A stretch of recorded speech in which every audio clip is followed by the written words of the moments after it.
Most of the objectives on plant anatomy will be covered in lab where we focused on them, but I could ask you to match a part of a flower to its definition or ask you to distinguish between the traits of monocots and dicots. So if I ask you, which of these possess one or two cotyledons at germination, which possess xylem and phloem present in vascular bundles in the stem dispersed within ground tissue, as opposed to having a ring of vascular cambium producing phloem towards the exterior and xylem towards the interior, as the latter being true of dicots, which have parallel veins in their leaves, the monocots, as opposed to the branching veins of dicots, which include grasses, lilies, and palms. This would be the monocots, while which includes most flowering plants, including most of the trees in our area.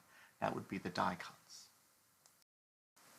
You should be able to identify the features which we discussed, which are typical of fungi, such as a cell wall made of chitin, the heterotrophic lifestyle which they have, although many are decomposers, etc. So just be able to identify which are true of fungi.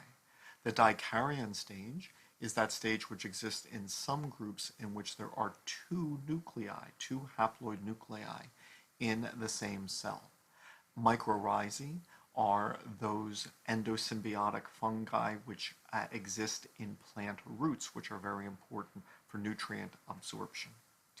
I had given a few different groups of fungi. You should be able to match them to their definitions. There may be a multiple choice question or two here. There is a video describing the life cycle of the Basidiomycetes, and you should be able to describe this as the haploid spore forms the primary mycelia, plus and minus strains will meet and fuse to form dikaryon cells, which then forms the secondary mycelium, which forms the basidiocarp, which we recognize as a mushroom, and their meiosis occurs producing more haploid spores. So you should be able to describe that from the video. And then I had given a number of symbioses involving fungi, whether this be those in the guts of ruminants helping them to digest cellulose, or the mycorrhizal root associations, or in lichens, etc.